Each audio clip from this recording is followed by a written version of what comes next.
I'd like to call the January 2026 school board meeting to order, and please rise for the Pledge of Allegiance. Pledge allegiance to the flag of the United States of America and to the republic for which it stands, one nation, under God, indivisible, with liberty and justice for all.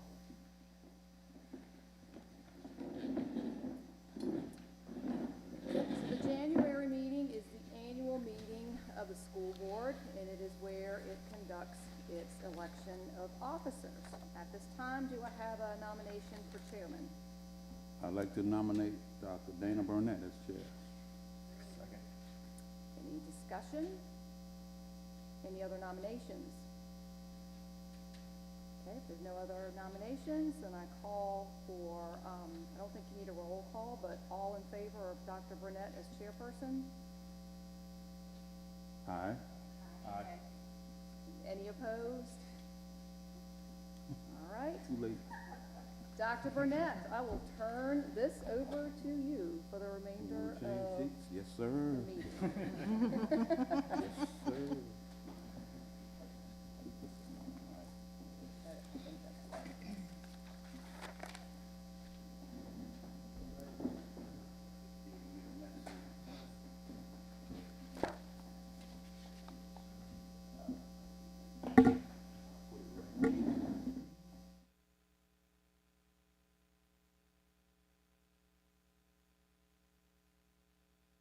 Thank you. I guess our next order of business is to open the floor for nominations for vice chair. I'd like to nominate Tiffany for vice chair. Second. Are there any other nominations from the floor? All in favor of Tiffany Robbins as vice chair, say aye. Aye. Opposed? Congratulations, Tiffany.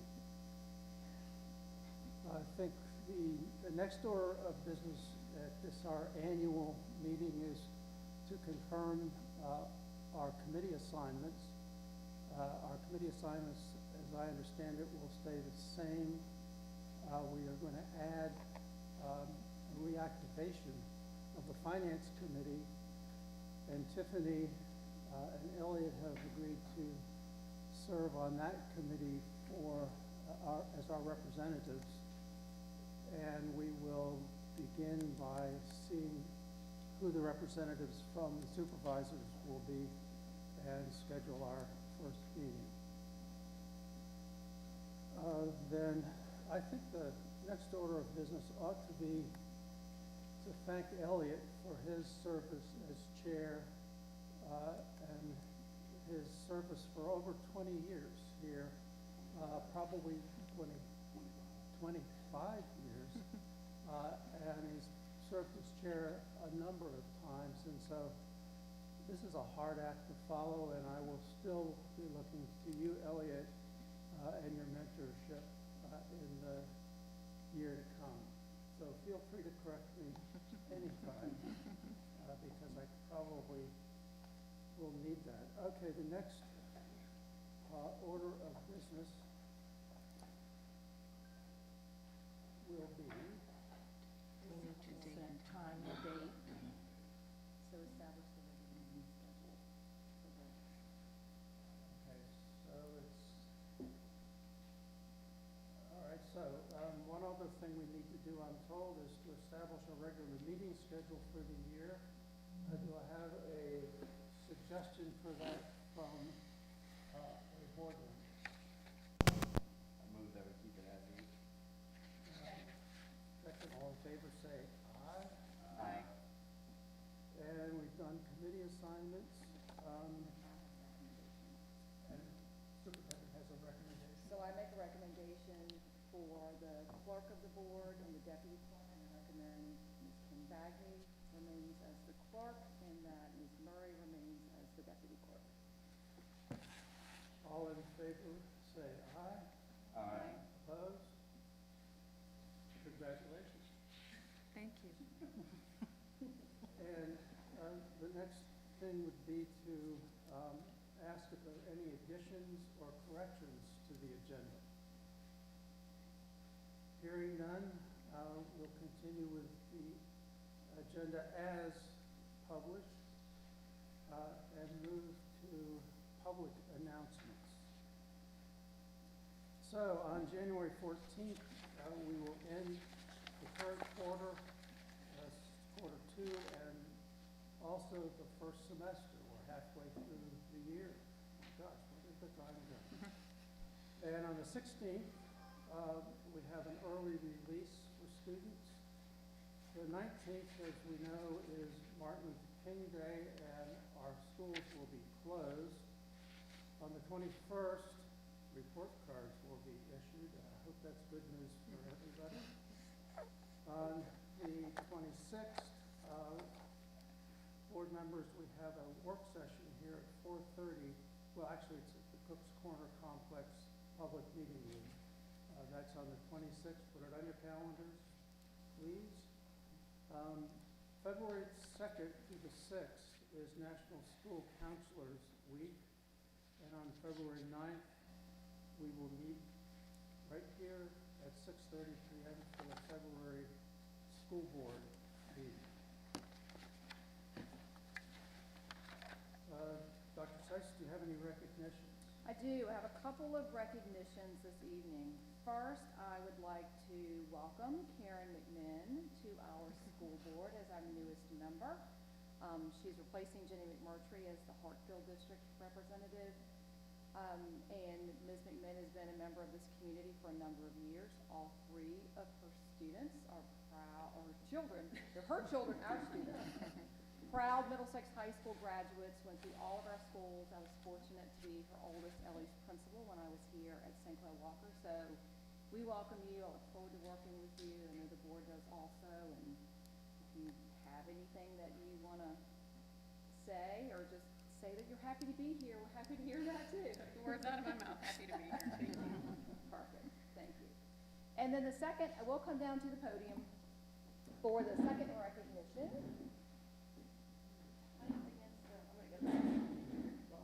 I'm against the screen.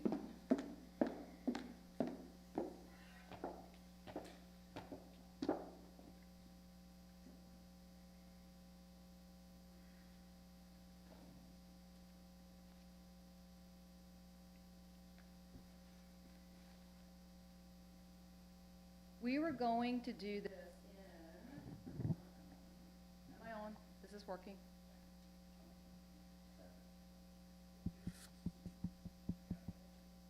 You got it now? Yeah. Okay, now we're here. We were going to do this in December, but we had a little bit of snow that evening. We did hold our December meeting, but we did ask for anyone who was going to attend to please wait. But at that time, we were going to recognize Daphne Gwill, who has been a mainstay here in Middlesex County Public Schools at St. Clair Walker for over 35 years as the band director. She led band here at St. Clair Walker. Some years she was at the high school. Some years she was doing both schools. And so she did reach a point where she decided it was time to end her school career so that she could spend more time with her family, which includes her little grandson. So I know she's excited to do that. And so, Daphne, we want to recognize you and thank you for your service to Middlesex County Public Schools, to all of the students you have touched. You have always been such a strong leader in that program. I know when I was principal here, Daphne and I worked together. We had a lot of fun times. We had a lot of times we could laugh. You know, not a lot of frustrating times. I could always count on Daphne to manage her classroom, get her kids where they needed to be, and support them all the way around. And so we have just some recognition and presented to you. You know, well, you have to take it out. I'm not taking it out. No, you can take it out. I'm not taking it out. Oh, yes. Daphne's gonna hold it correctly so we can get a photograph.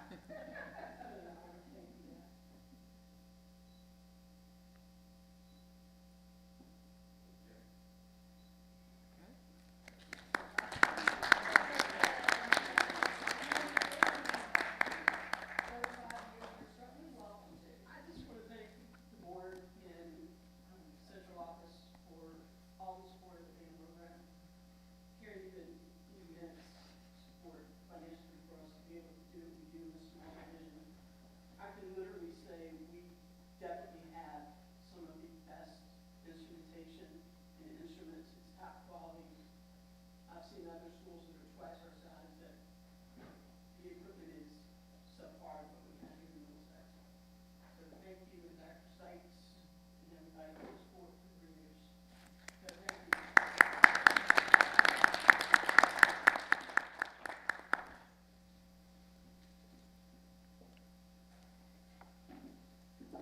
you. And next, we'll hear from Compass Academy in our educational highlights.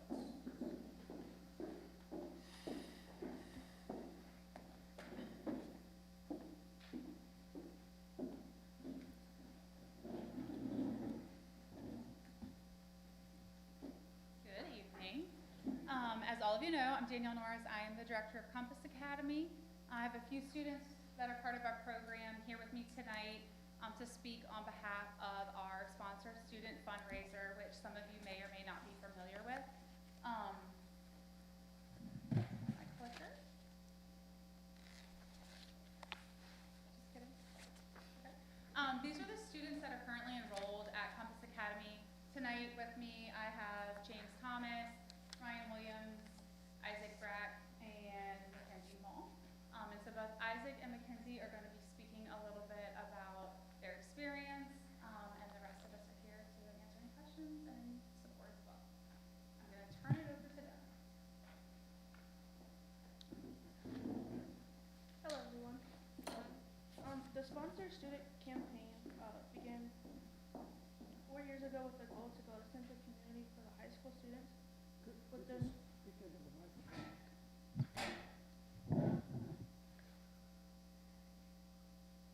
Our students do the holiday shopping and donate on behalf of the community of Finn.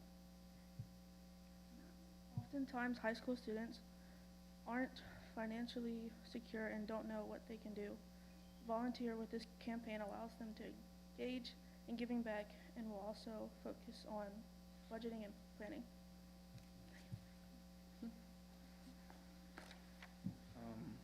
Hi, we design campaigns using Canvas on our Chromebooks at school, and we contacted people for our sponsor using social media like Facebook, and we partnered with the Walmart and to fundraise money for the project.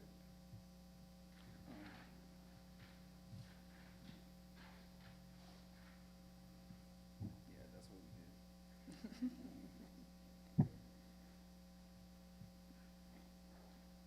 So our shopping was a lot. We ended up with a lot of stuff we got. The wrapping part was a little bit tough because not all of us knew how to wrap.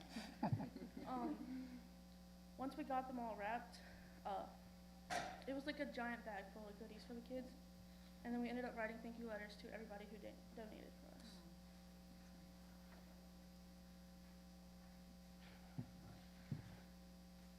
This year we raised over $2,000 and we were able to adopt 5 children. This donation allowed us to fully complete the wish list and provide both wants and needs. All of our money went to children of Middlesex County. It was a really fun time to go shopping with everybody, to go have our experience with each other. And honestly, it kind of gave us an adult experience if we were to have kids ourselves, because honestly couldn't afford that myself. But yeah, that was my experience for it.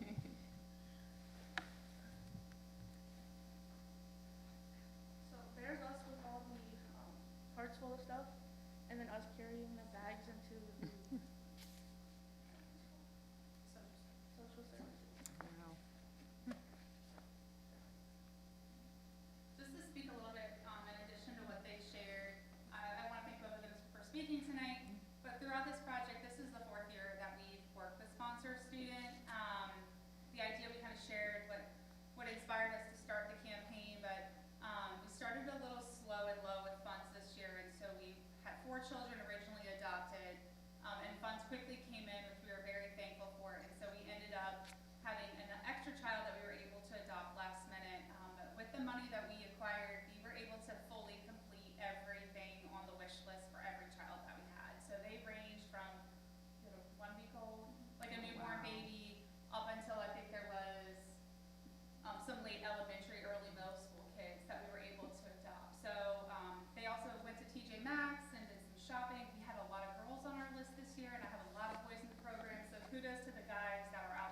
like memorial walls.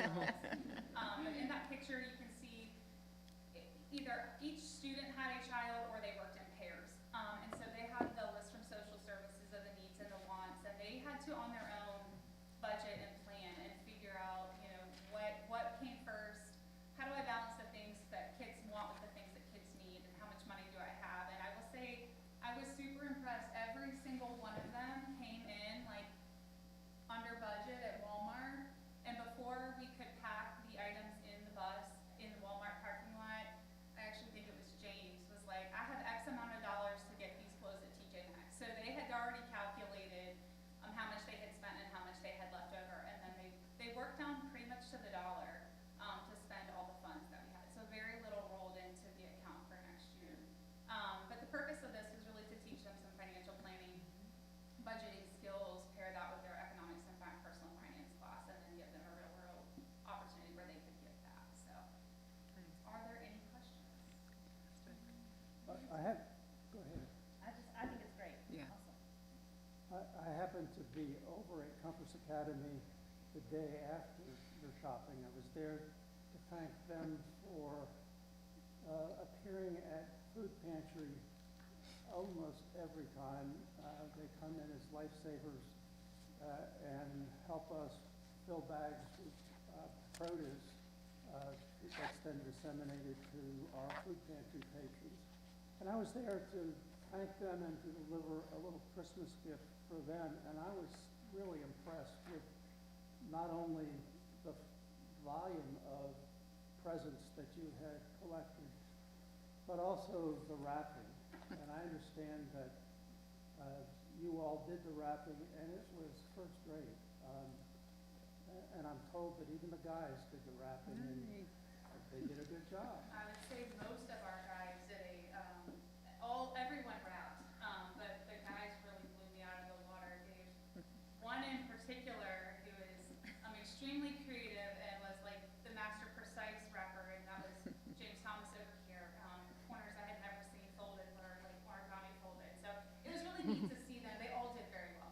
It was really neat to see them excel in areas where they maybe hadn't had experience before. Very impressive project. Nice. Thank you. Very Thank nice. you. Thank you, everybody. Good job, guys.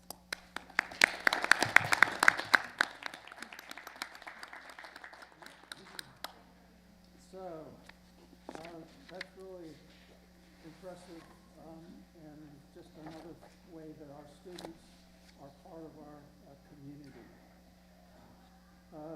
Next, is there any public comment? There is none. No one signed up for public comment? No, sir. Then public comment is closed. Board member comment. Any reports? I do not have anything at this time.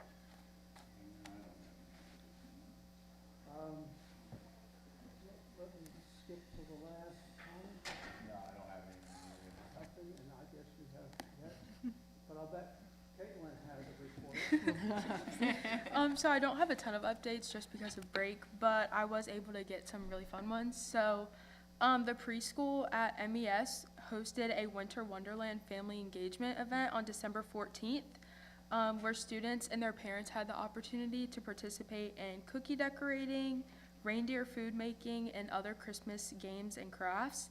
And they also had help from the K-Kids at MES for kids who didn't have parents who were able to participate. And then at St. Clair Walker, the Builders Club is going to be raising money to buy art supply items for the Children's Hospital of Richmond at VCU for the rest of this semester. And then at MHS, the pep band has returned to MHS varsity basketball games, which has been a really great addition. The Spanish 2, 3, and 4 classes visited the Latin Ballet of Virginia to watch The Legend of the Poinsettia this past Friday. And finally, we had 9 students that were selected to help with the Deltaville Library Teen Center, where they'll be able to help with display of books, technology, and furniture as they try to develop that area of the library. Thank you, Caitlin. Of course. Piggyback off of what you said about the pep band. I heard them at the game. They're amazing. Good. It's impressive. Yeah. Yes. Speaking Fun. of the band equipment that Daphne was talking Yes. about. Yeah. Well, thank you for your report. Of course. Then we move to action items on the agenda. Dr. Seitz? Yes, so we have two items on. The first is a policy second read, that's policy LBD home instruction, and there have been no changes since you approved it for first read at last month's meeting. Do I have a motion to approve this policy revision? So moved. Second. Moved and seconded. Any comments? Then I'll call the question. All in favor? Aye. Any opposed? Policy revision is approved. All right, and the second action item I have within the packet is the summary of solicitation process and recommended vendor award for network equipment. This is for the purchase of network equipment, the bulk of which will be paid for through our E-rate reimbursement. And the E-rate comes from federal funding. The bidding and evaluation process was detailed in the memo within your packet, and the recommendation is for Electronica to be awarded the contract for purchasing the network equipment as they meet all of the requirements of the bid and scored the highest on the evaluation. And this purchase will be contingent upon approval of the E-rate funding. All right, and so the board needs to approve this purchase. Is there a motion? Okay, is there a second? Second. Any comments? Then I'll call the question. All in favor? Aye. Opposed? Motion carries. Then we'll move to information items. Dr. Seitz? Okay, so first I have really a high-level overview for budget for FY '27. Governor Youngkin did present his amended FY '26 budget and then introduced the biennial budget, which the first year will be the 26-27 year. And so general information that I have, currently our budget is based on an enrollment of 1170. I think I've shared in previous meetings that our enrollment is down some. So next year, we will be looking at an ADM of 1130, about 40 less students for FY '25. That's what our basic aid will be based on, and that's what we'll plan our budget on.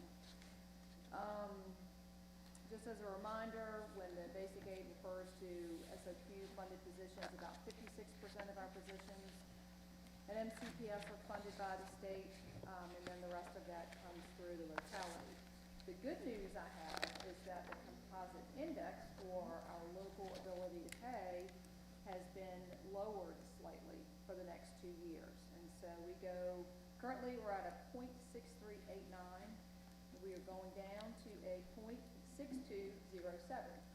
And I know that is only slightly down. However, I have been in meetings with many of my colleagues who have seen their LCI increase and to the tune of losing over $1 million for their next year budget. So that's good news for us, even though our ADM is down some. LCI is down, and then the governor has proposed some additional funding for basic aid in his proposed budget. As a reminder, this is the current governor's budget proposal, and Virginia will see a new governor take office next weekend.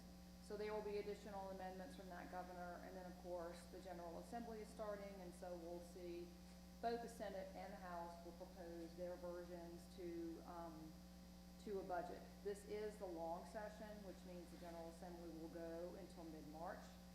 I am hopeful, just because we have a House and Senate that are both a Democratic majority and a governor being Democratic, that hopefully we will get to the middle of March and see a final budget. So we'll continue to hope for that. Ms. Murray and I just attended a combined superintendent and school business official conference last week. We did learn that there is a $2 billion cash surplus in the state, but there's also some concern at the state level. There, legislators and those that work in finance are continuing to watch at the federal level to see if there will be cuts that will affect the state budget.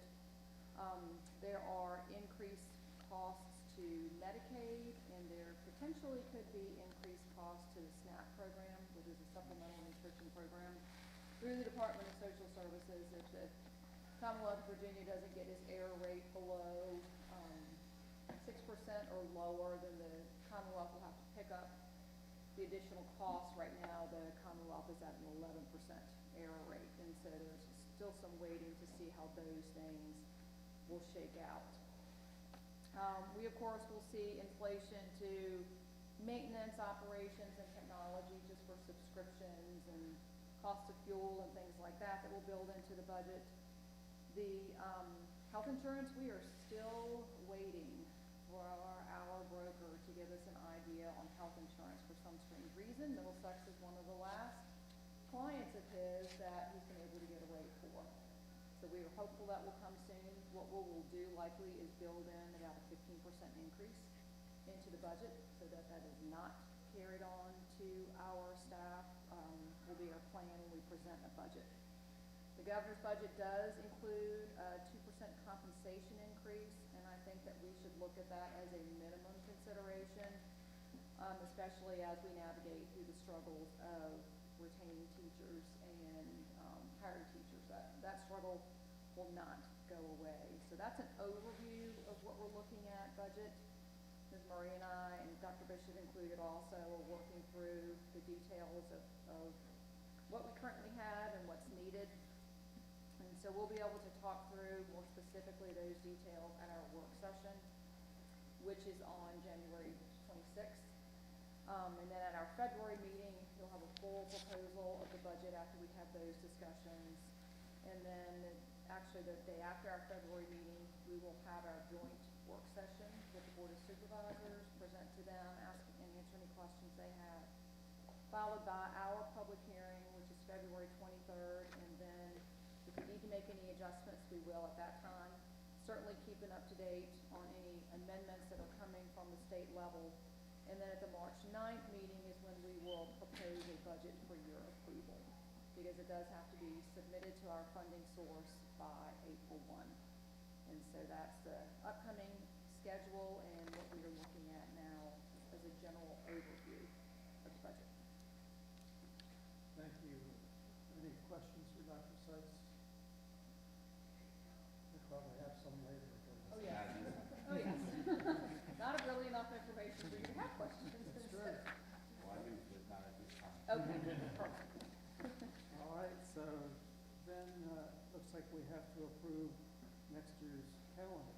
Well, I'm just bringing you a draft for Oh, no okay. approval, and so I'll give you the highlights of what's included in that draft. It is a 177 instructional day calendar, just like we operate on now. We have the same number of work days. We did remove 2 student early dismissal days to preserve that teaching time. One was in January. We already have a lot of days out in January, and then one was in May. I will note that because our start date is tied to Labor Day, and that is by the legislature, the school calendar starts on August 24th, will end on June 4th, and then graduation is June 5th. And so per the Code of Virginia, the earliest we can start is 2 weeks prior to Labor Day. And Labor Day is a little bit later for 2026 than it was in 2025, the way it falls on the calendar, which is why it shifts our calendar and pushes it 1 week later. Spring break is in alignment with our regional programs because we have students attending the Chesapeake Bay Governor School, Bridging Communities Regional Technical Center, and we have students that also attend King and Queen County Public Schools who participate in the JRTC program. So it's important to have our spring break aligned to our programs that a number of our high school students attend. We did send this survey calendar, and a survey went out to families and staff last week, and we will review that feedback after it closes. It does close the end of this week, and then it will also be on the agenda for our next Superintendent's Advisory Committee meeting, which is the end of this month.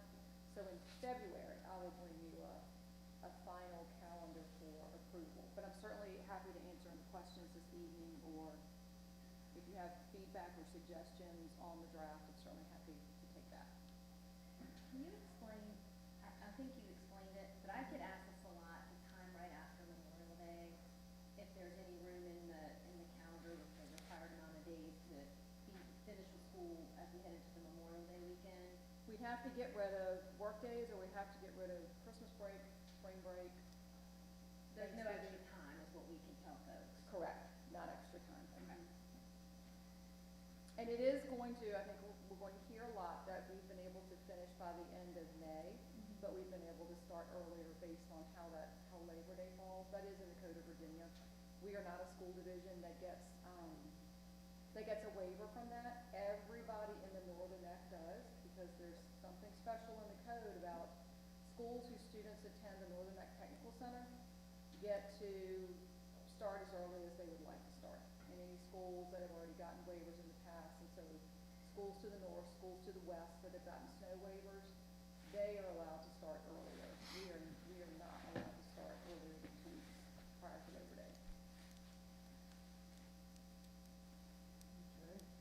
Okay.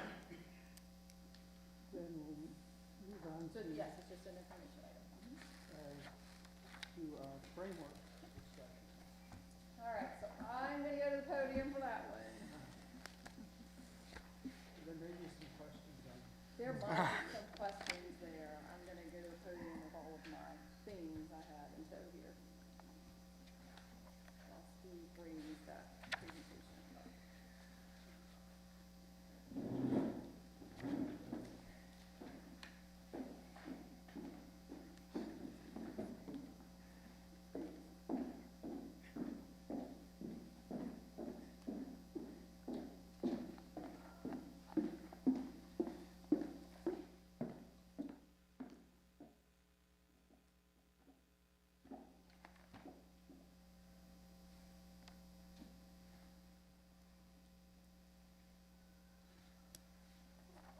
And you have this presentation in your packet. I will tell you that I have created 3 different sets of presentation notes and have tried to put them together in order to give a concise overview that also makes sense. But I certainly understand that there will be questions along the way. What I plan to do is just kind of move through the presentation and pause, but please don't hesitate to ask me to stop if you have a specific question on a specific slide.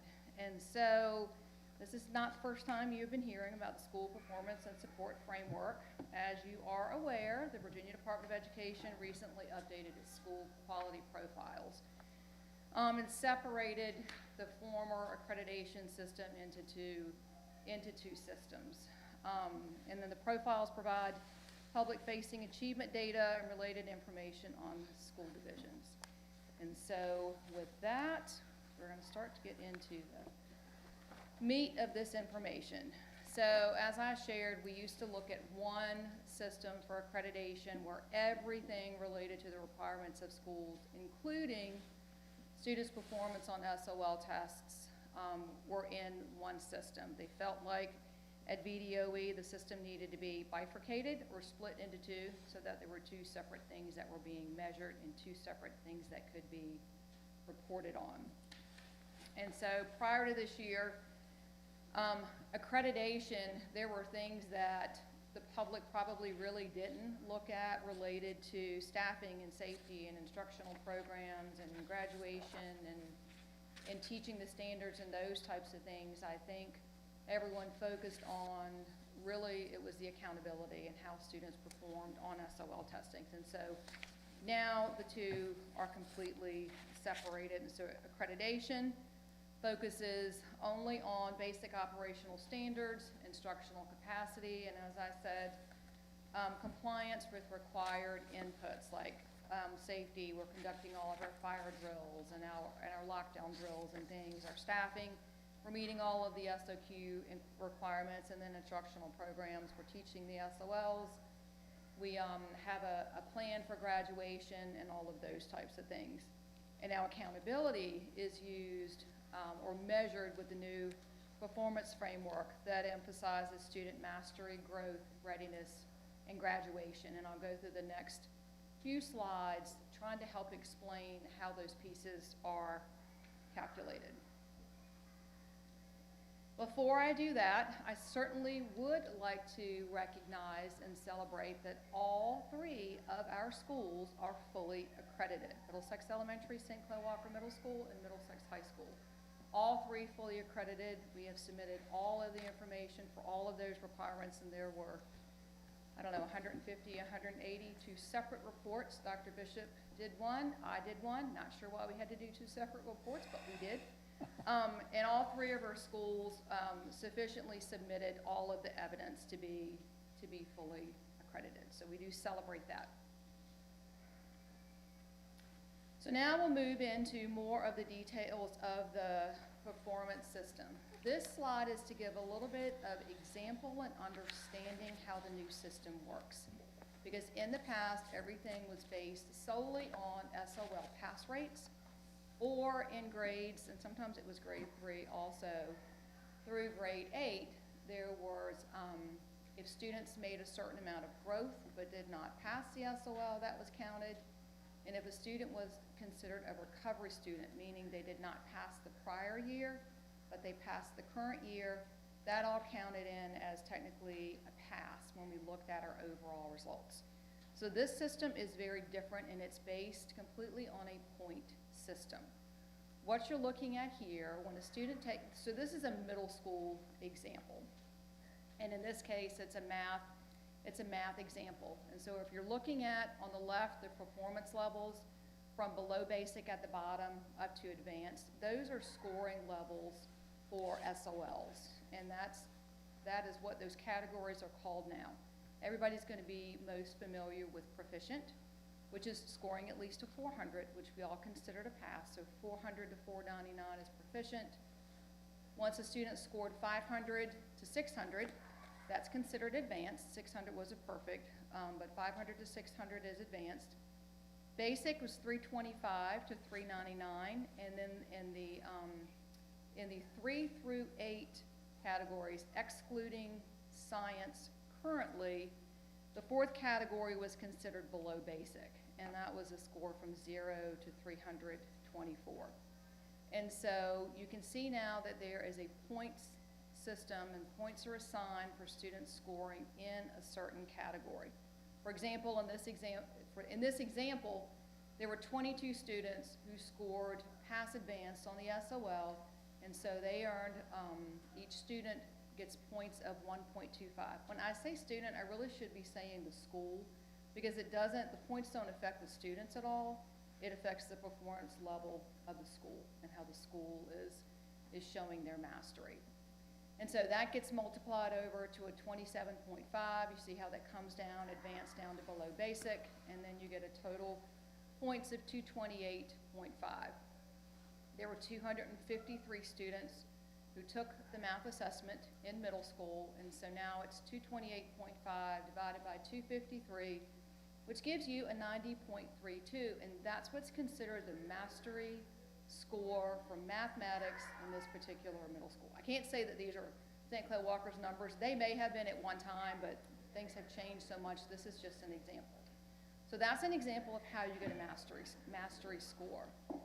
In elementary, middle, and high, there are mastery scores for reading, mathematics, and science. Those are the core contents that are tested and are measured. Any questions about the mastery indicator? If not, I'll move on to the growth. And so the next table shows you how growth is calculated. And in students in grades 4 through 8 for mathematics and for reading had an expected growth score. And for the 24-25 year, because all this data is based on the 20-25 assessments, VDOE used a third party to put all the students' past SOL data in. The party, it was VBOS, and then VBOS, I use the term, spit out a growth score or a score of where students should perform. Now we didn't know, teachers didn't know what that rate may have looked like, but internally it was held in VBOS. And so then once all of the testing was complete, VDOE sent all of that information to VBOS. And then, same same type of levels in scoring. The points assigned were a little bit different, but let's look at if a student met their expected growth for that year. And so that was the SOL score that VIVAS generated that a student should get on their math SOL test, whether they passed it or failed it the prior year. If they met that growth, then 1 point is assigned for that student. If they made substantial growth and they scored above one standard error of growth, the student is issued a 1.25 score. And then they also gave credit if the student did not meet the expected growth, but was in one standard error less than what was expected, a 0.5 was assigned for that student. If there was anything below that, there were no points that were given. And so they went through the same type of process. You'll see in this example, the indicator score for math growth was a 79.88.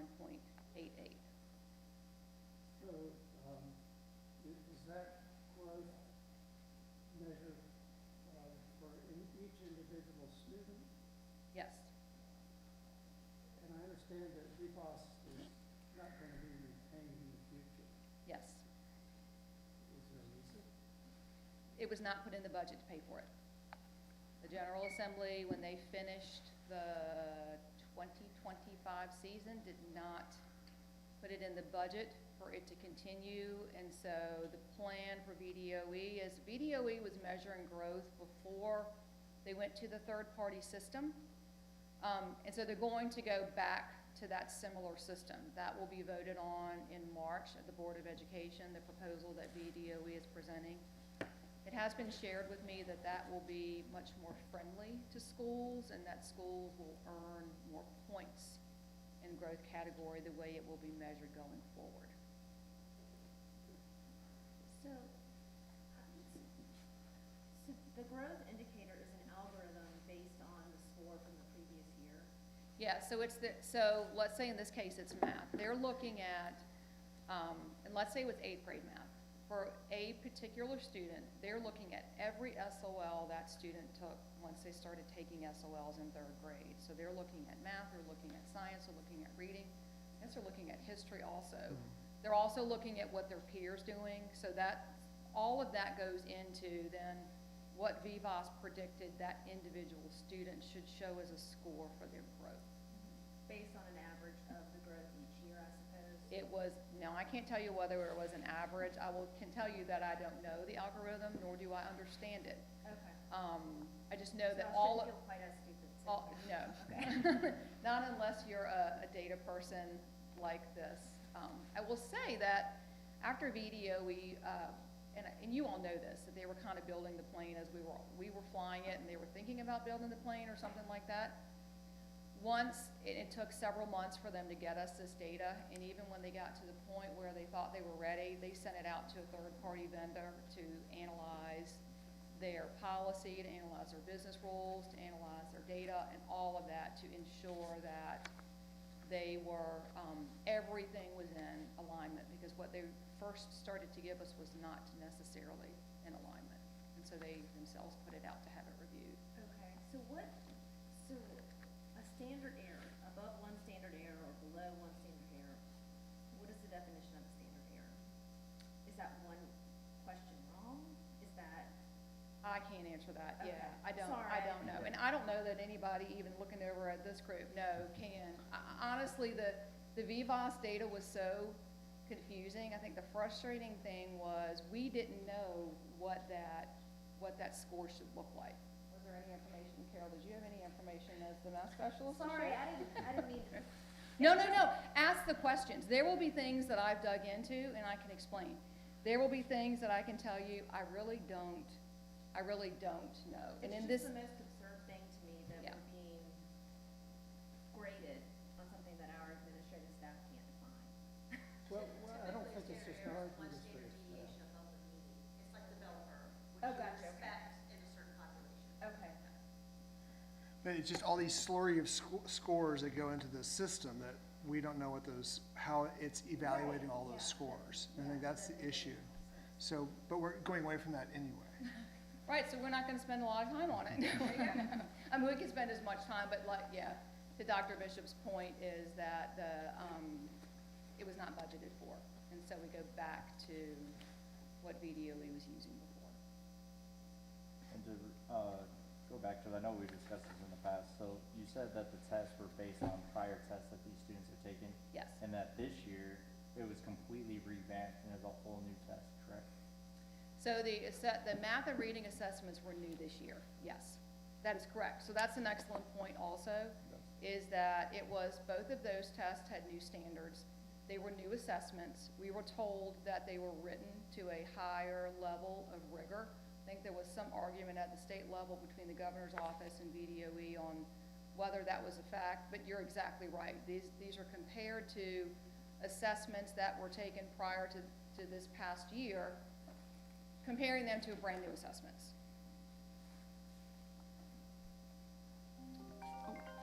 All right, so next we're gonna look at, you will see that there's not a lot here on chronic absenteeism. I'm just gonna give you an overview because that factors into the readiness category. Both of these slides factor into readiness. All three of our schools, chronic absenteeism is measured and factors into their performance framework.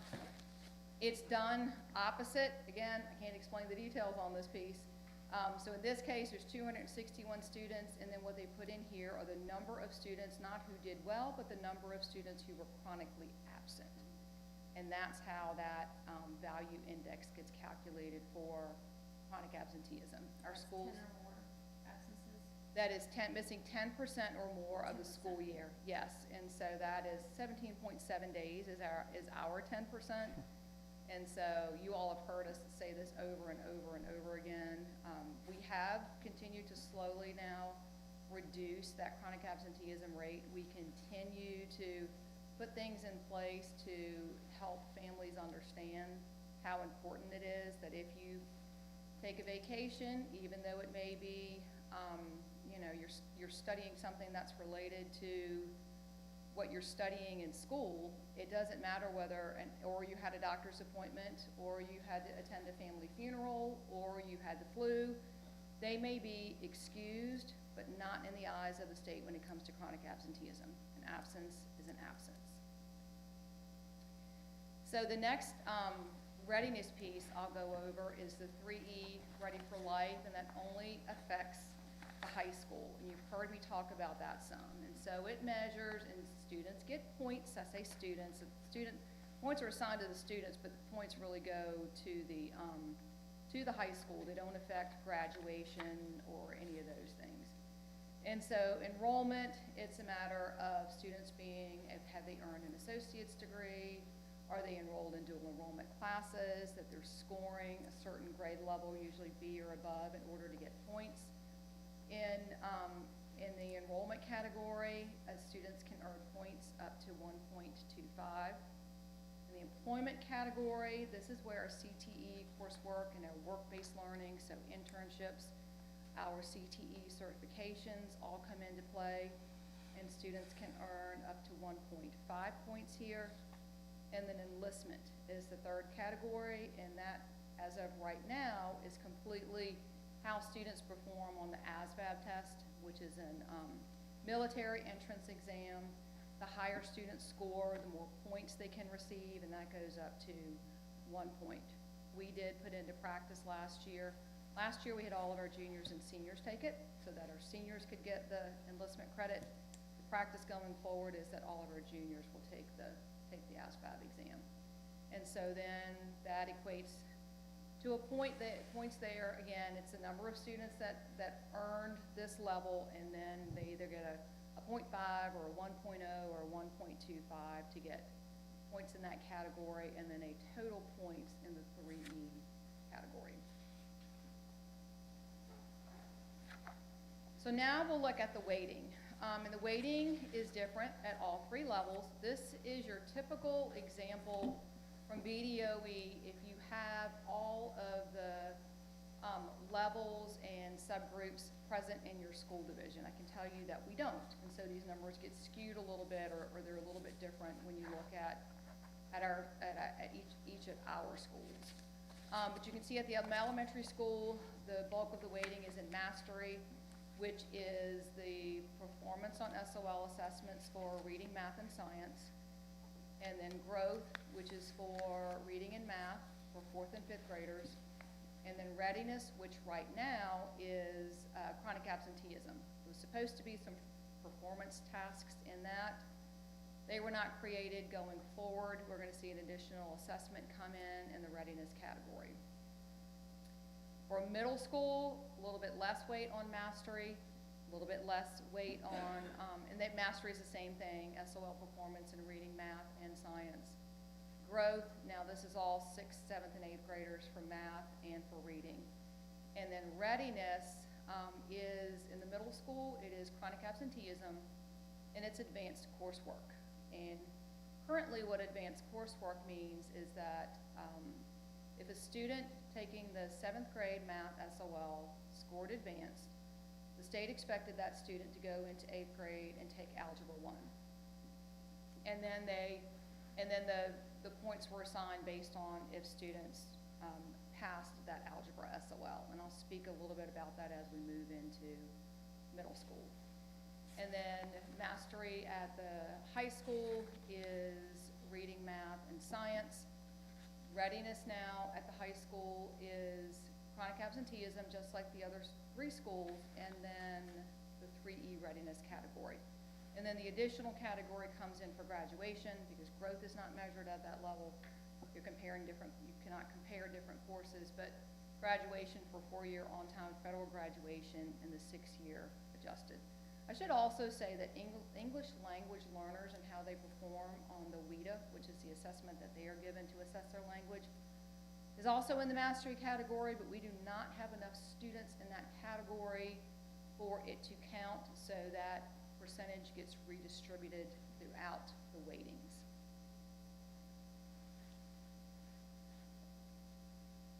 So we've talked about these a little bit also. These are the 4 performance categories that VDOE, or I should say the Board of Education, adopted, and then the categories are based on points. You'll see that below. 65 points needs intensive support, up to 90 points and above being distinguished, and then on track and off track in the middle. So these are the categories that like I said, the state board adopted and report on.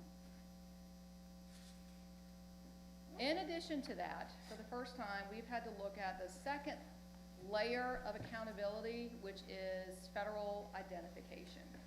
And so it's almost like a second layer, but it is now with this new performance framework, it does affect the performance categories in the performance framework. So the major changes that went into federal identification is that I'll refer to N size, and that means the number of students in a reporting category. Used to be, years ago, there had to be 50. If there weren't 50 students in there, it wasn't reported because they did not want the students to be identified. Several years back, it came down to 30. There had to be at least 30 students in a subgroup, or that category would not be reported. The VDOE has lowered that based on the Board of Education's approval. The VDOE has lowered that to an N size of 15. Now meaning if there are at least 15 students in the subgroup, that is reported. And then the accountability pass rates, the other change was that in the past, federal identification was based on SOL pass rates. That's now aligned to the point system on the new performance framework and points that are earned in those performance categories.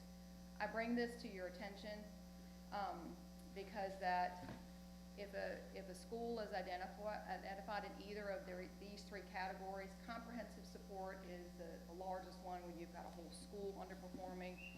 Target is related to subgroups, and then additional target for schools that have continued not to perform, which you can see isn't starting yet. I bring this to your attention because in the new framework and voted on by the board that if a school is identified in any of these categories, meaning if they're only identified for one particular subgroup, they are identified as a targeted support and improvement, and their performance level will be lowered 1 level on the framework.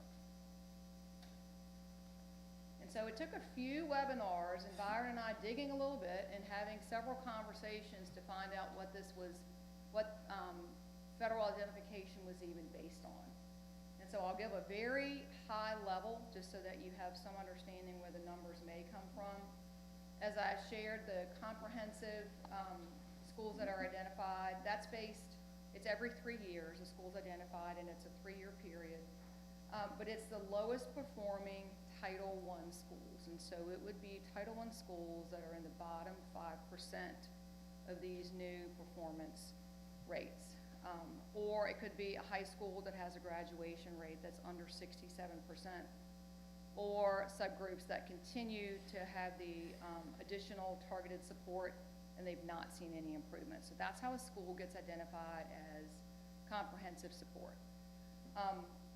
I share that with you because that's now where they get these thresholds for the targeted support. And so then they took, once they identified the lowest 5% schools, they took the top school and the lowest 5%. They took an elementary, middle, and high, the top school in each of those levels, and they looked at what their overall framework score was, and that's how they determined the overall, and then reading, math, and science, now that subgroups are measured by. So tell me how I can help explain that better, because that probably was confusing. I get it. So they look at the bottom 5% of Title I schools, and then they take the top elementary in that bottom 5%, the top middle in that bottom 5%, and the top high school in the bottom 5%. They looked at then their overall score. They looked at the reading score, the math score, and the science score, and they said, these are the thresholds now. So it's different for elementary, middle, and high. These are the thresholds that we expect all of our students and all of our other schools, especially in subgroups, to be above. And if they're not, now we start to dig into each of those performance levels. And when a school is under, in each of those or not a school, a subgroup is under.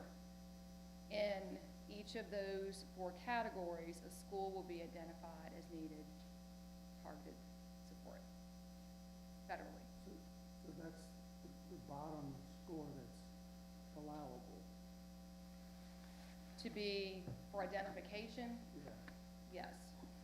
And that's a state identification, not a federal. So the state is the one that created what the scores are. But we have to report subgroups federally, and so that's why, even though it's interesting, because individual subgroup performance does not factor into the performance framework. It's overall scores and points that they're looking at. Every state has to report subgroup. Every state has to have a testing system, high stakes testing. Every state has to report to federally how their subgroups are performing. The states can determine what those metrics are. And so this is what Virginia has determined for this new framework for this year. That 5% schools that you're talking about, is that schools that are in line with our size, or is that all Virginia schools? I think it's all Virginia schools, yeah. They didn't break it out by region or size or anything like that. Is that your understanding also, Dr. That's Bishop? correct. Yeah. Is it likely that that particular evaluation assessment is going to change given the changes in Richmond? I think it's always potential. JLARC has reviewed all of this. It's interesting because they gave a report at the conference that Karen and I were just at, and they said they've been reviewing this for a year, and I wanted to chuckle because I thought it wasn't even finished until a month ago. So they have said that a lot of the pieces and metrics of the framework they believe are acceptable, but they've recommended tweaks. I don't know that they've recommended a tweak to these numbers. They have recommended a tweak to the first time a school falls in this category for targeted assistant is that you not look at 1 year of data, that you look at 2 years of data. And it sounded like in my last communication from Mr. Jennings at VDOE's Director of Accountability that they would average those numbers together, or they would add those students together based on, Dr. Bishop doesn't even know this was an email I got this afternoon. because I was questioning some of the things that we were identified for. So it's always possible that there could be a change. We know that we're seeing a change in governor. We know that we're seeing some restructuring at BDOE. There's also the potential, just based on nominations for the Board of Education and nominations that haven't been officially approved by the General Assembly, that we could be looking at almost a whole new Board of Ed in July. Stay tuned. Yes, stay tuned. So we're going to go into now a snapshot, and this is not the whole school summary report, but it is a snapshot of each of our 3 schools, and I'll show you the categories, point you to numbers and things to think about here. And so this is for Middlesex High School. If you look at the very top performance category, Middlesex High School is distinguished and very strongly falls into that distinguished category.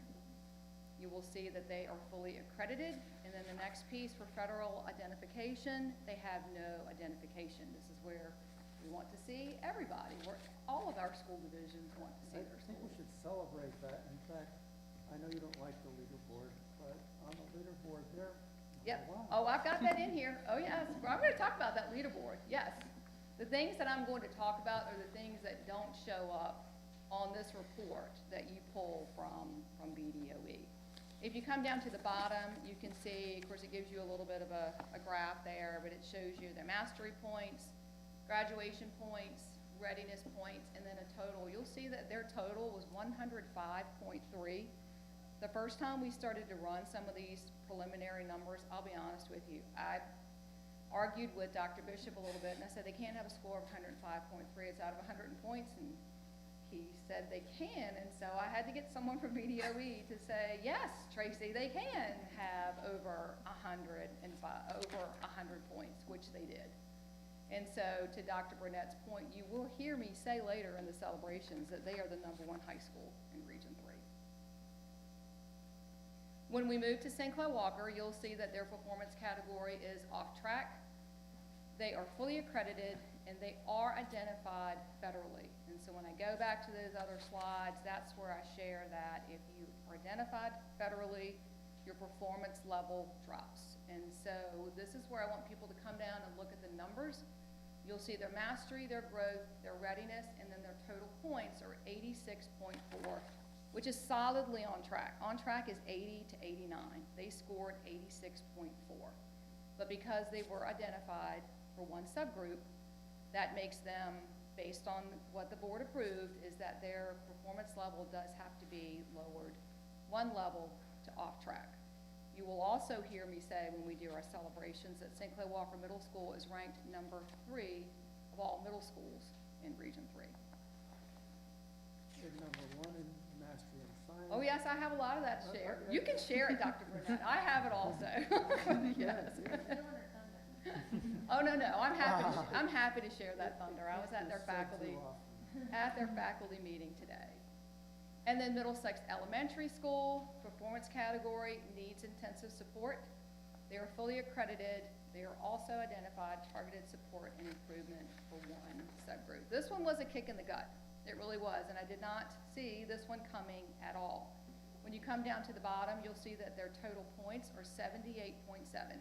They are 1.3 points away from being on track. We looked at their SOL testing. As soon as SOL testing is over, we had looked at that. We knew we had some areas for growth, and then immediately started developing plans for the summer. What I did not know is that they were going to be federally identified, and I did not know that until December of this year. And so this is what their report does look like. That's why I'm going to get to the celebrations piece of it and point out the things that all of the additional things that our schools are standing out in, because I don't think that this summary report gives you the full picture of what's going on in any of our schools or our division. And so I refer back to our division priorities. We have our admin retreat as soon as school lets out. We graduate on Saturday, and then on Wednesday, our principals, assistant principals, specialists, dean of students, all of our directors take 2 days to analyze data, to analyze our strategic plan, to look at what went well, to look at what needs to be tweaked, and to set our priorities for the next year. And so we already started to work on areas that we saw as gaps when we looked at SOL performance and the other data. And so these are pieces that the principals and specialists in all of our meetings continue to hear Dr. Bishop and I say these things over and over and over again. And that is ensuring that our instruction is aligned to the updated standards, to the level in which they need to be taught, and that our assessments are aligned to the level of those standards and what those final assessments will be. That we are, that our teachers are using the high quality instructional materials that were vetted by both the Department of Education and by our teams here, and that were purchased in our classrooms, that they are being used with fidelity. We knew this year we had to strengthen our assessment literacy and help our students, especially our younger ones, prepare for these higher level tests. There's many moving parts and pieces now to these assessments.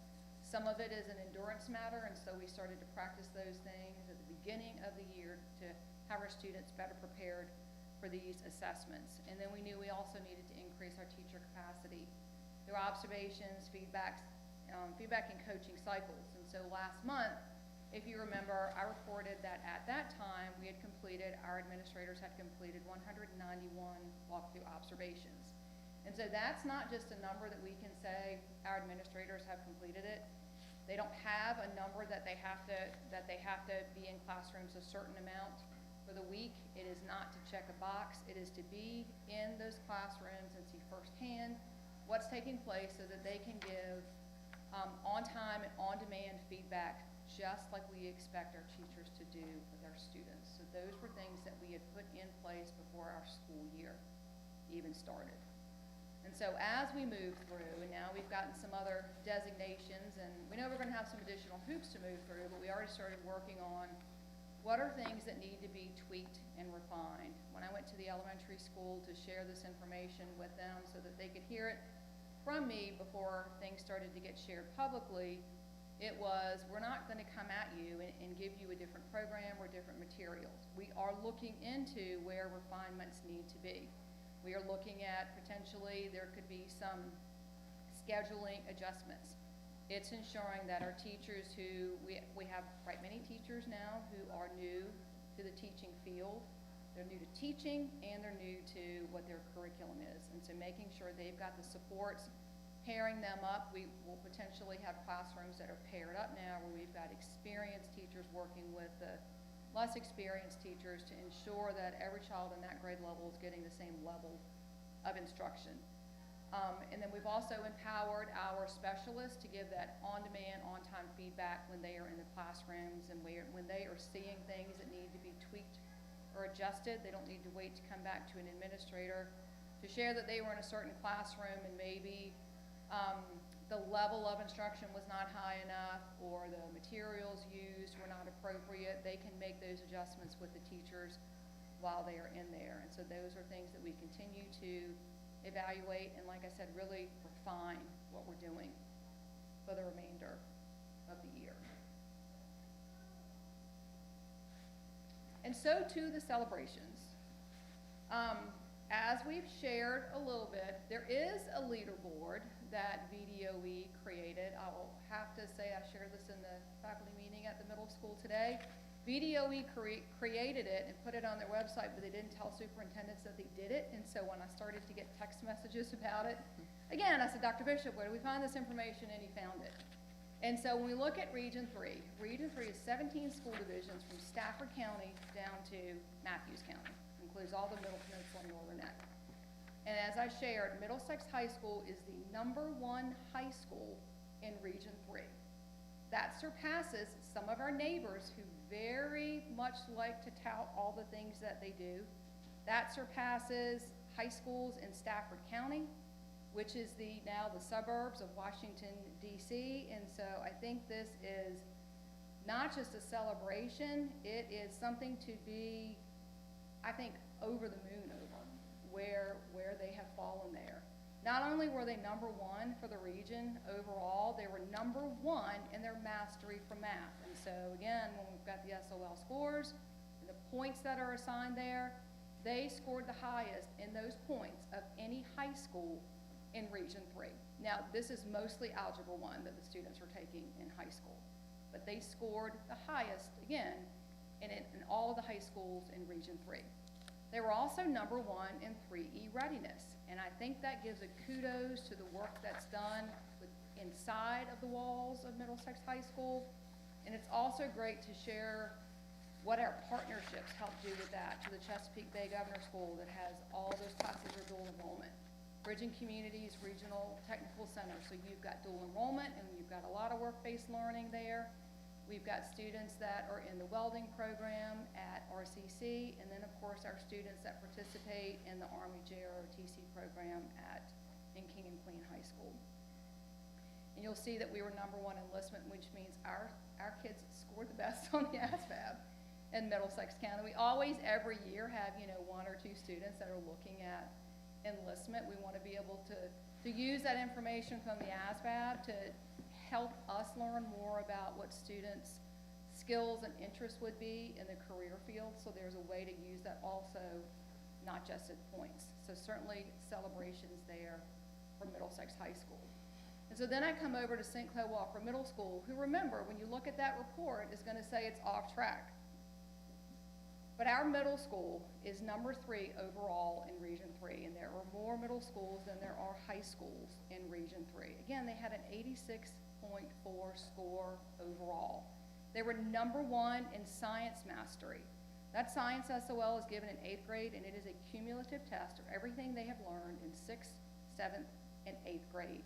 And they earned the highest points of all middle schools in Region 3.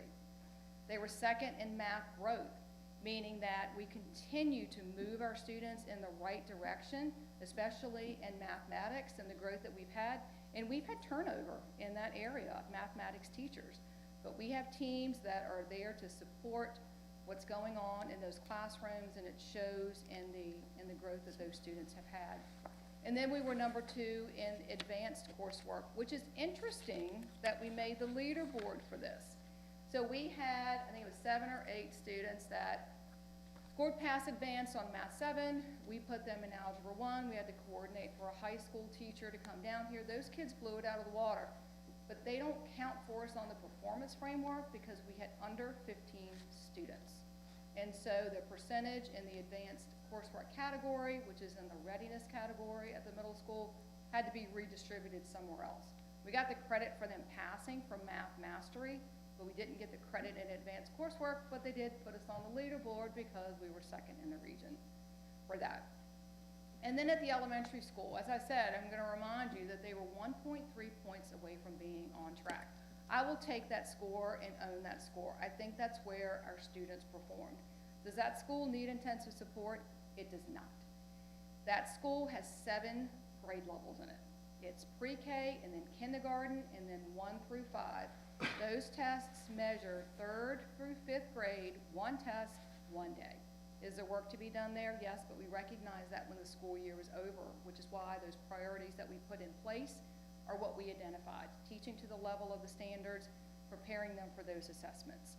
And that Tier 1 instruction, which is the less pull out and getting everything they need at that Tier 1 instruction when they are in class. The things that you don't see on those reports when you look at some of the other overall scores, and I'm going to make sure now I've gotten to all of my correct notes here so that I can give it to you, is that the gains that they did make in subgroups, yes, they were identified in one subgroup. But at the elementary school, all students, and then all of our subgroups, so Black students, economically disadvantaged students, and students with disabilities all increased their pass rates when we look at the 22-23 year compared to the 24-25 year. In addition to that, our Black students increased in every SOL that they took. When you look at early literacy, so the vowels, and that it measures their phonological awareness. When we look at our kindergarten students, their percentage of students that were at risk at the beginning of the year, so about 25.6% of our students were considered at risk on that first assessment when they came in. By the end of the year, only 4.4 students were considered at risk. That's a number we definitely want to see lower. And then when we look at VKRP, that is the Virginia Kindergarten Readiness Program, it measures literacy, mathematics, self-regulation, and social skills. By the end of the year, 88% of our students met those categories. And so those are things you don't see on the performance framework, but that we measure. Again, we've got 7 grade levels at that school. There's a ton of moving parts. And so I share that with you to say we are on track, we are going in the right direction, and we are moving. I heard someone say recently, you can be on the right track, but if you're not moving, you're going to get run over by the train.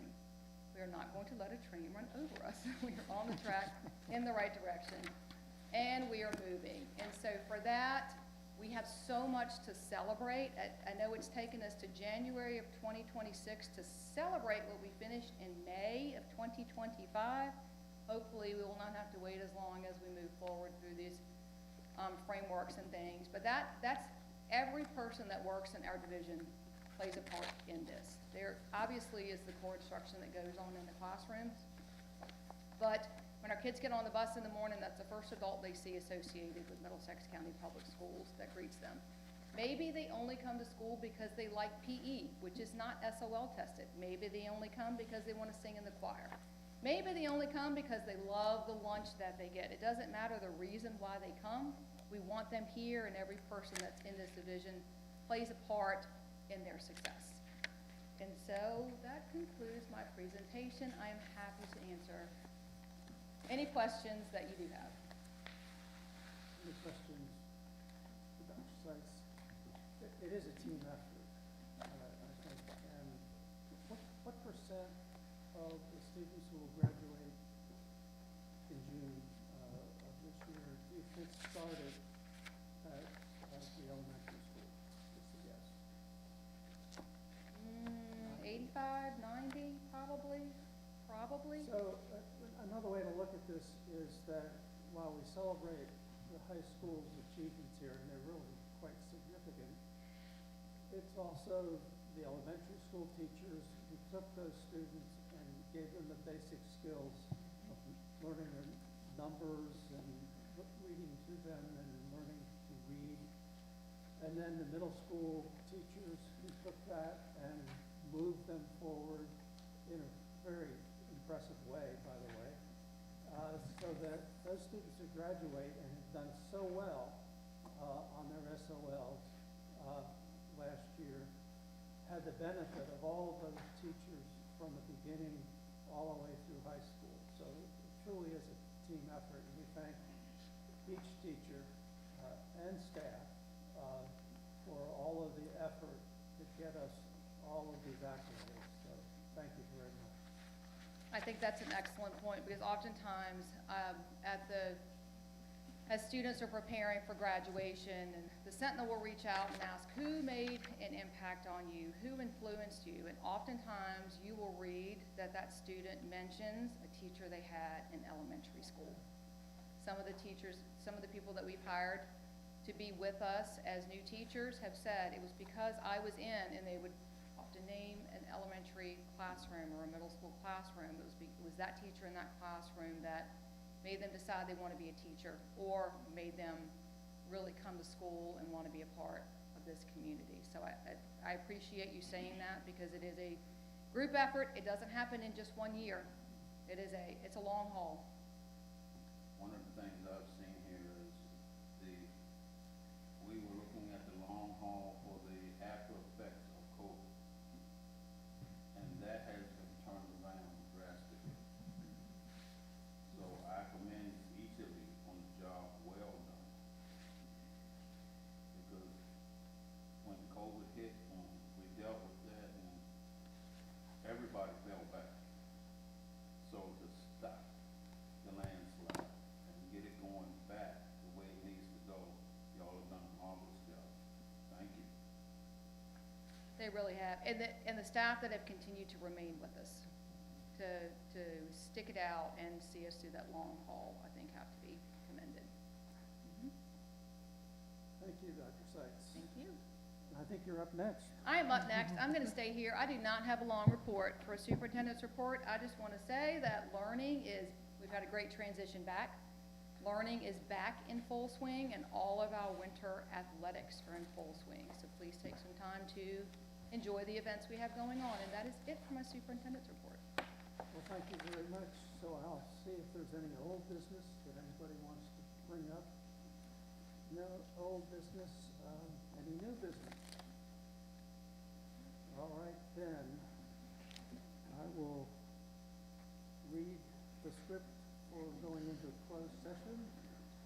Pursuant to the Code of Virginia, the board will go into closed session to discuss personnel matters, student matters, and/or legal matters. May I please have a motion to go into closed session? So move. Second. Thank you. All in favor, say aye. Aye. Opposed? Thank you very much. We are in closed session.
agenda. We have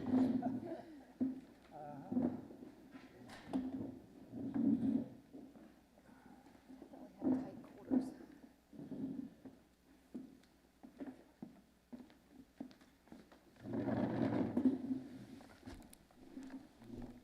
The chair will entertain a motion to go out of closed session. Thank you.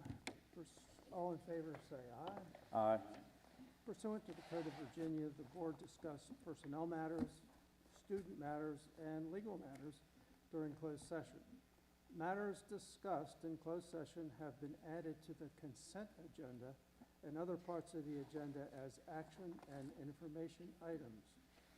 Members of the board, please certify that only lawful matters were discussed in closed session. Board members will respond by roll call vote. Dr. Burnett, Yes. Mr. Kennedy, Yes. Mrs. McMahon. Yes. Mr. Reed. Yes. And Ms. Roberts. Yes.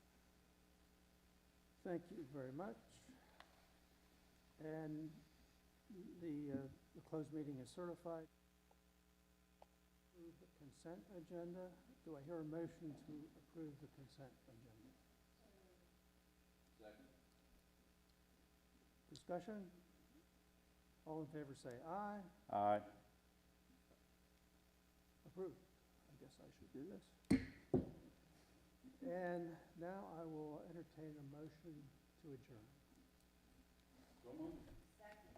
All in favor say aye. Aye. Yay! Okay.